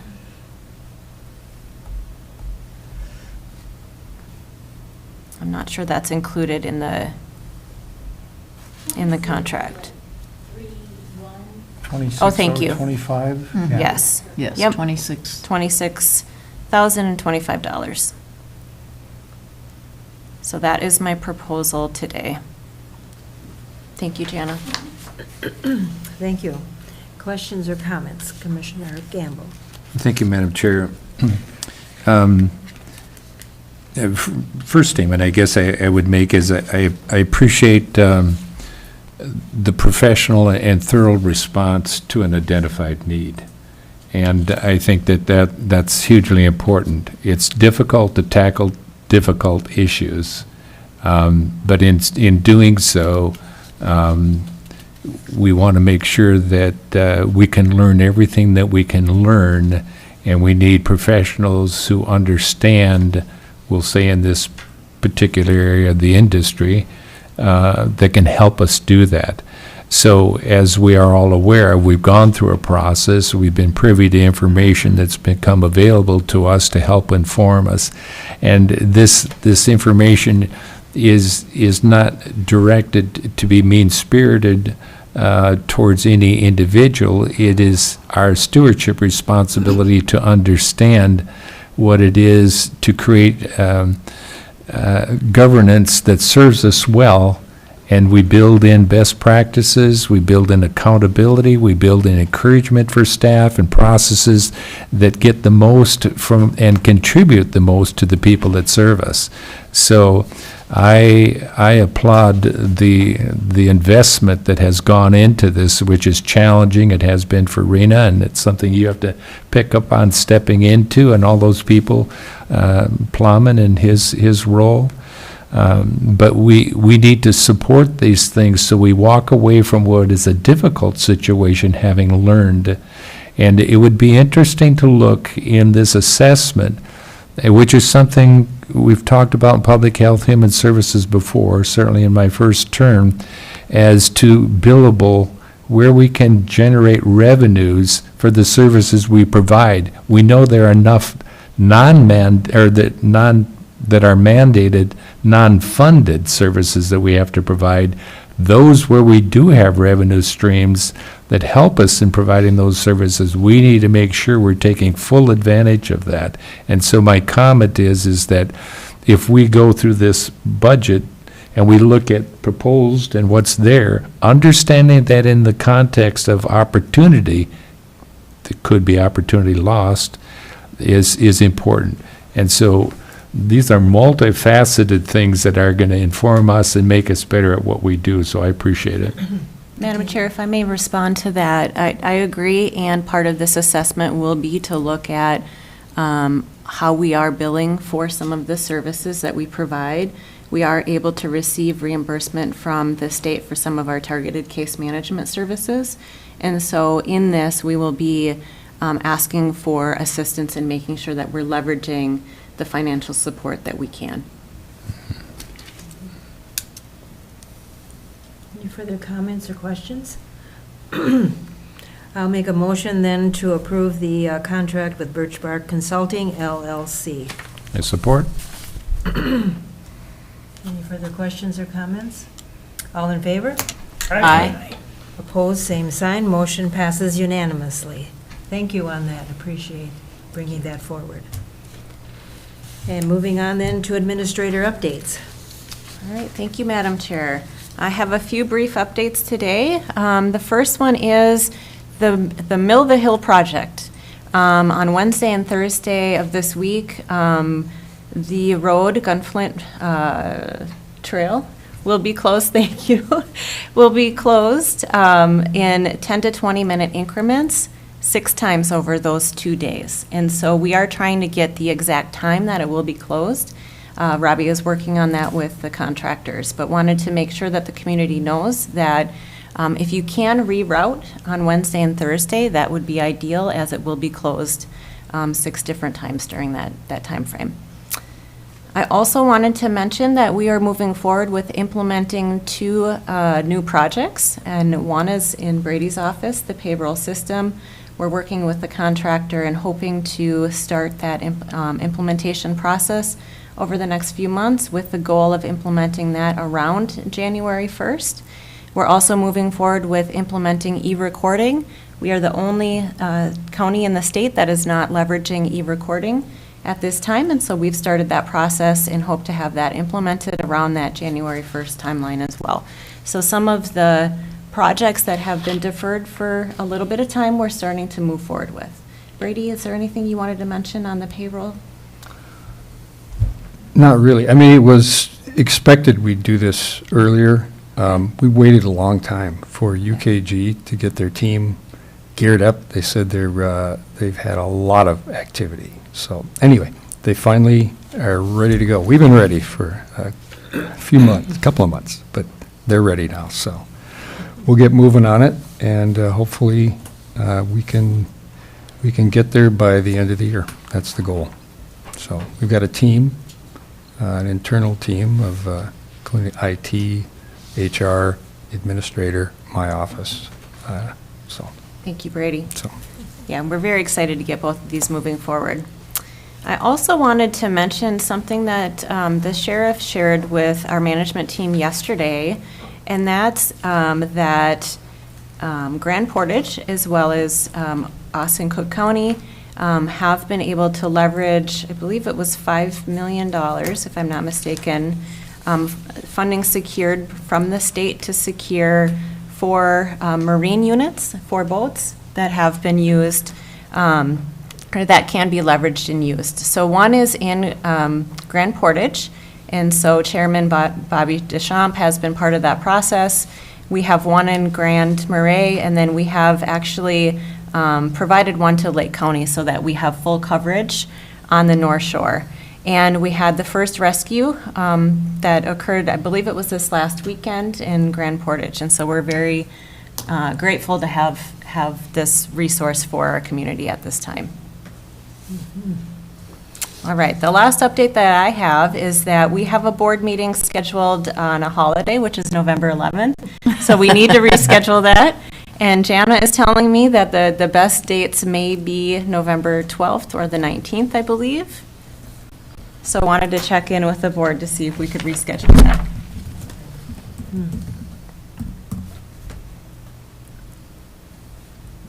14th is on a Friday. The 12th or the 19th? Oh, the 12th is a Wednesday, okay, 2 Wednesdays, 12th or the Correct. 19th. Madam Chair, would it be possible, unless everybody else has their calendars in front of, to take those 2 dates and send 'Cause a I know the- response, what's Yeah, most workable? 19th is out for me. I have 3 meetings, 19th and 20th. Yeah. Okay. So We can do that, tentatively, look at sure. the 12th, but everybody check their 12th is fine calendar. for me. And we just get back to Jen on Sure. that? Yeah, 12th works for me. Okay, so It's 3. we'll get 12th back. works for me. That's 4. 12th. So tentative. And I would just suggest that we all bring our laptops so we can look these Yeah. things up, and that way we don't have to get back to Jana. I got my phone. Yeah. Yeah. November 12th, board meeting. Anything else, Administrator Treble? No, thank you. Okay, thank you for those updates. Then we'll move on to Commissioner Report Meeting Updates. Anybody have anything to share? Commissioner Sullivan. Thank you, Madam Chair. So the HRA had a special meeting this month, and just so the board is aware, there was approval of a resolution to allow Jeff Brand, the executive director, to apply for up to $220,000 to the IRRR in support of the Bjorkberg project in Grand Marais, the housing project. So I wanted to inform people of that. We had a Firewise meeting, and what was really exciting is that we identified that an award was to be given to the Loon Lake Bay Road Association for their Firewise community, and I was there when they presented to them on September 30th. And also at Firewise, we welcomed Brandon Gillespie to represent the West End. We've not had a firefighter participating in those meetings, so we really appreciate the fact that he is able to attend Firewise now on behalf of the West End. And we talked a little bit about fuel reduction that is being done throughout the county. Things are very limited because of funding changes. So we did discuss our concerns around that. Gunflint Trail Scenic Byway met last Tuesday and invited the U.S. Forest Service, and both Kyle Stover and Myra Thiner came and talked about the burn piles that are by Bearskin. They're a little bit lower in height than those that were near Swamper last year, and so people were very pleased with that. And then they also talked about that projects have been awarded to Lullaby Creek, an 18-acre area that will have fuel reduction. And then currently, right by Northern Light Lake, there is a project going on right now, and there is a large crew present, and they are not creating burn piles. They are slashing off branches and just leaving it on the forest floor to rot. So that is another way that we do fuel reduction. But you may see some activity along the Gunflint for those projects. We had our second ROSO meeting in Colville a little over a week ago, and it was interesting. Commissioner Gamble was there also. There were some questions about the ROSO district, but a lot of questions just in general about zoning. And I want to commend Neva Maxwell for addressing those concerns and questions about zoning and clarifying things for property owners in the Colville area. Soil and Water Conservation District met, and they're continuing, or actually have at this point, I believe, finished their work with the Highway Department on the Little Devil Track River. And also they have finished the addition of trees and shrubs around the village ditch. So I'm sure you've seen this summer a lot of the activity there, but they have made their final payment to Prairie Restorations, which provided those plants, trees, and shrubs. And then lastly, last evening I attended the Voyager Point Road Association meeting, and they had questions about the subordinate governmental service districts. I just suggest and expect that all commissioners who have one of these in their districts will be invited to a meeting. And it was great. The Highway Department provided maps of the subordinate service district like we saw on our screen at Committee of the Whole, but we had copies to distribute to property owners. We shared copies of the policy and state statute and had a really good conversation about, last night, the needs of that particular group and a little bit about the history of that group, which was the first one formed back in 1992. So anyway, just a heads up to commissioners that you'll probably getting in the near future an invitation to some of those meetings. Thank you. Commissioner Gamble. Thank you, Madam Chair. Yeah, just to follow up a bit on the public meeting that Neva's holding those in the various districts, and they've attended two of them, the one in Hovland and now the one in Colville, and And I made the comment that the individuals coming out, that obviously Neva's focus is on the new opportunity relative to the zoning and the overlay, but the willingness of participants to contribute to multiple issues relative to county governance is a good thing. It's an indication that people appreciate the opportunity to be able to have, respectful conversations, ask their questions, and get responses. So that's a good thing, and I think it underscores our administrators' commitment to public informed decisions. So that's a good thing. During the Northern Counties Coalition Board meeting, I mentioned the roundtable discussion about where counties are on their levies, but also a commissioner from St. Louis County is traveling to Washington, D.C. tomorrow to meet with Representative Stauber on the PILT issue. Mm-hmm. And so we believe that if Representative Stauber takes the lead in supporting this, that we might be able to see that we would put a basement on, you can't go below a certain amount when it comes to this. And I think the discussions that we had in that was informative, understanding the position of representatives and senators on this issue. And as you know, we're trying to be very respectful and manage this in a way that doesn't send a message to other counties around the country relative to the Ty-Blacknick provision that is in place.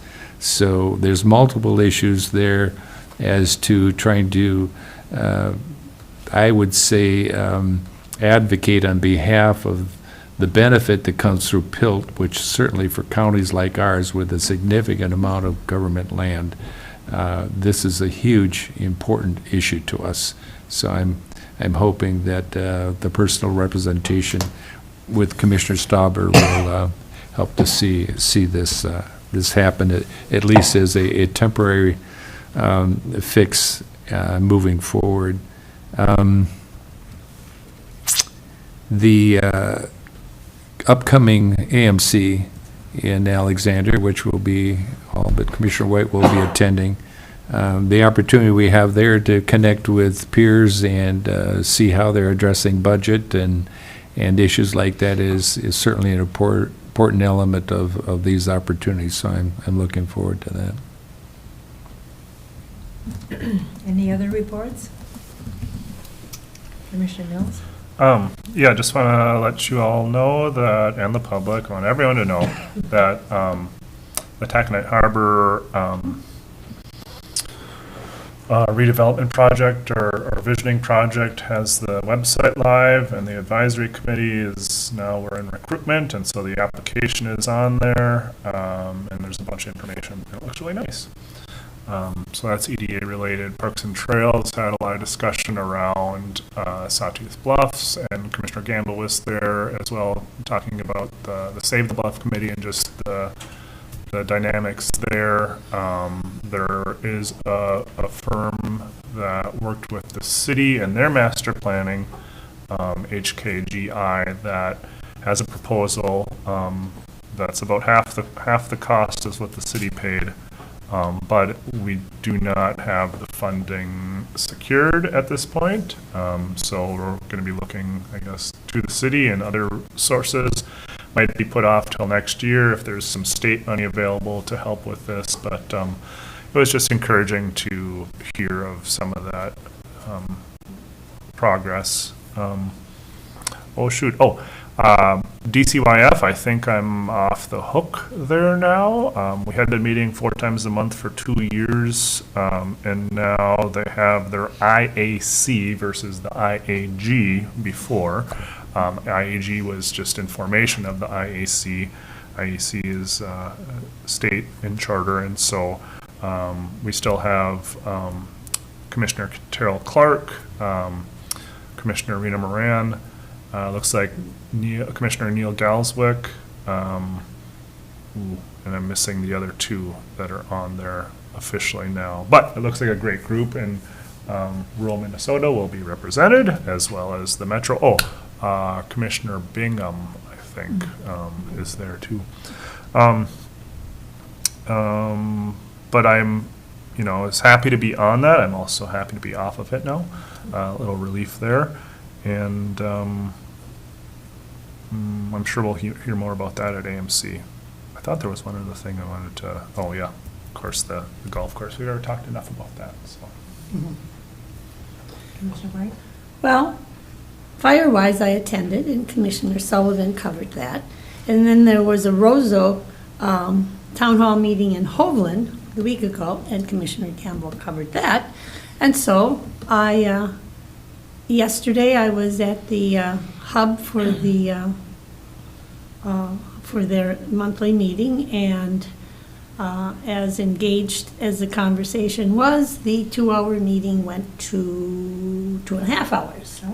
So it was all very positive. So, and then the other big one was the aquatic invasive species, and they're certainly busy scooping up little crayfish. What did it? Crayfish, to the tune of 3,000 pounds pulled out of caribou as of some date. So hard at work, and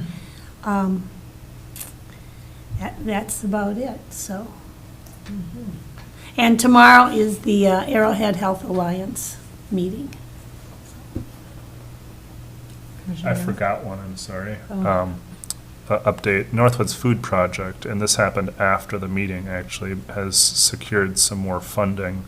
The farmer's market has been so successful, and the tokens that are used there are so successful that they're looking to see how they can leverage that. And as it turns out, there's more produce beyond the length of the farmer's market in the season and the year, and so they're hoping to extend that token program beyond the market and somehow wrangle that. So that's part of how that funding is going to be used.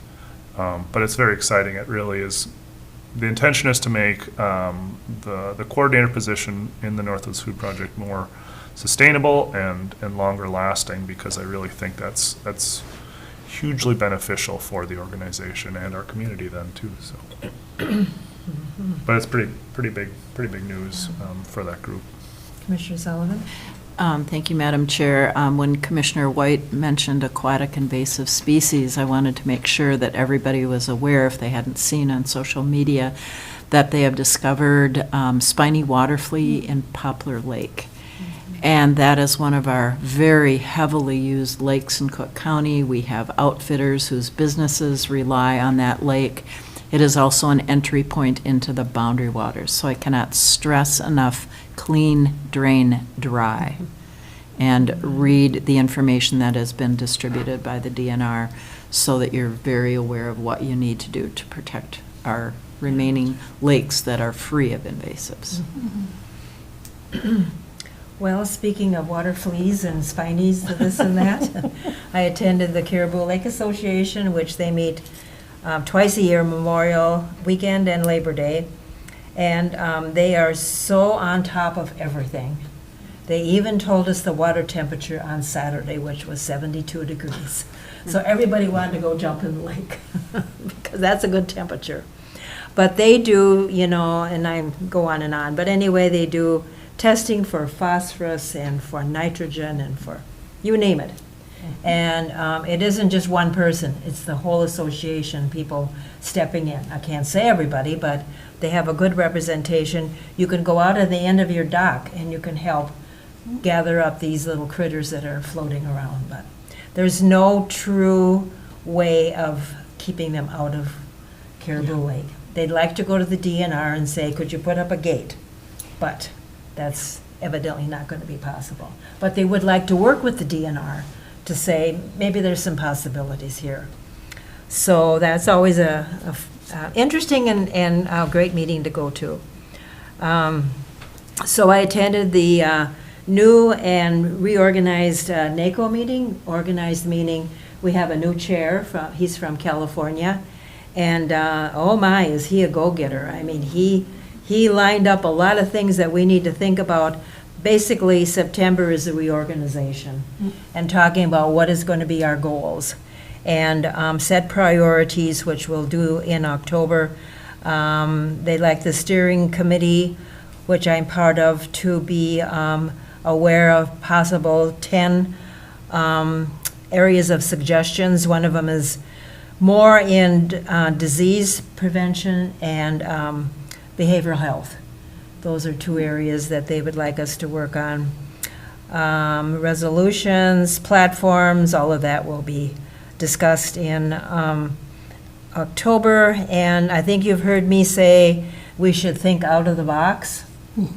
Well, the new chair has suggested that we be ready to pivot for the future. So, good discussions is always there and more coming.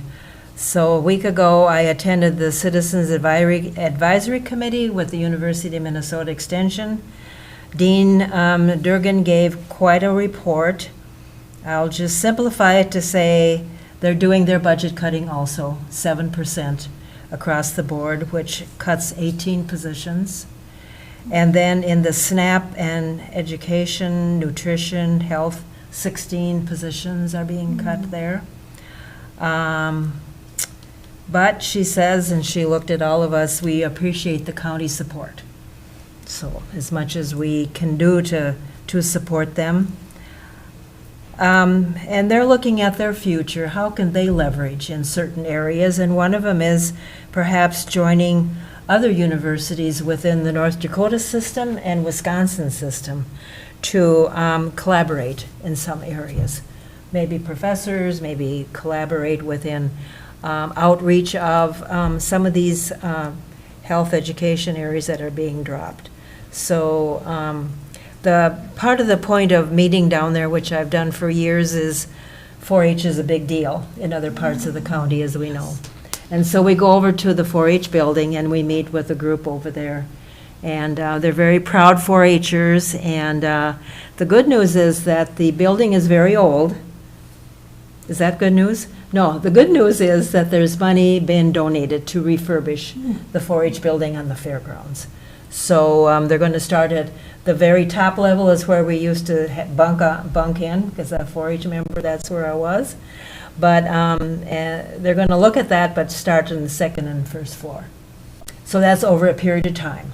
The donation is very substantial, so they want to use that money wisely.